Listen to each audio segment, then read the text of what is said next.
Hmm. Divine feminine, you are definitely divine. I'm thinking about all the times in our story that you have been there for me. Synchronistically, so many of the times I know there's no way you could have planned it. There's no way I could have planned it. And you did so many things for me that I never thought that anybody would choose to do, especially when I could give them nothing. I'm thinking about when we met and where I am now. So when we met, I had nothing. I didn't have money. I didn't have fancy cars. I didn't have a house or a home or an apartment. I barely had the clothes on my back. And yet, you loved me anyways. You loved talking with me and listening to me, and you listened to me in ways that nobody else did. You challenged me. You called my bluffs. You were so much fun. And I know that through the story of us, things got weird, and even you fell into other dimensions too as you tried to still be that same person for me this whole time.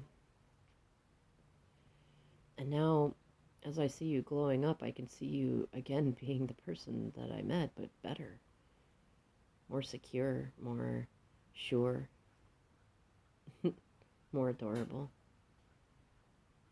And I feel in all the same ways that I did before, especially as, I mean, you're not pursuing me, you're not chasing me, but you make it clear that you are here and that you love me. And to be honest, I'd let myself be convinced that it really couldn't be that. That even though, yes, when we met, you didn't care about any of the details like everybody else did, I thought there was no way that you couldn't care about it now.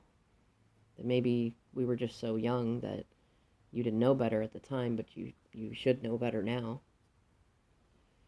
And what's stupid is I thought for a long time that maybe you were just naive.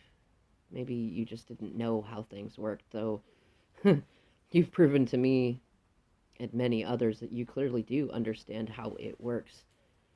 When you're in the other dimension, you just choose not to go that way. You choose to have faith in love. And I'm starting to really believe that you mean it, that you don't care about the rest, because I really have nothing to offer you. And that's part of what's held me back. That's part of why I've stayed away. I felt like you deserve so much more, and I needed to be such a different person. I needed to have the money and the house and the cars and be able to face my fears and do all these other things in order to really be what you deserve. Though I think, to be honest, one of the biggest things that I've learned in this karmic cycle that I put myself in is that it's stupid to focus on things from the outside in, and that the reason why you're winning and doing so well is because you focused from the inside, and then things started to manifest on the outside that matched. I feel stupid because I can think of how many times that you told me that's the way it worked. And how many times I didn't believe you because it wasn't showing on your end, but I can see now it's because you were so focused on trying to help me and wait for me and help me come along with you that you held yourself back. I could tell that you did because you're not holding back anymore and you're glowing up fast. And I'm so proud of you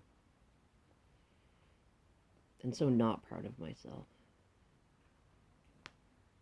Though I've decided that if anything, the best thing that I can do now is to start doing what you told me to, and what Spirit's been telling me to, and what, to be honest, I know I should have been doing all along.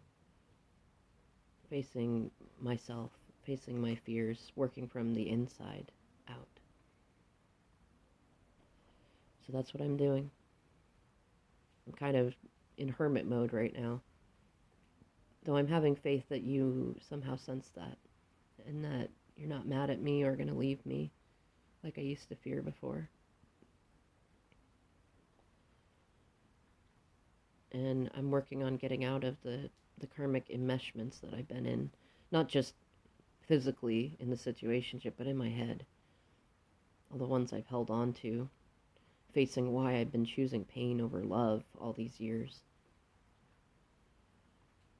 I don't know how long it'll take me. I really don't, though. I think I'm starting to get the hang of seeing things from a higher perspective, looking ahead more. To be honest, I've lived most of my life not thinking much further beyond the week ahead of me, the month at most, and mostly just for bills. Though after the way that this year has gone, and especially the holidays that have already happened and how I can see the next few are going to happen, I don't want to miss out on life anymore, and I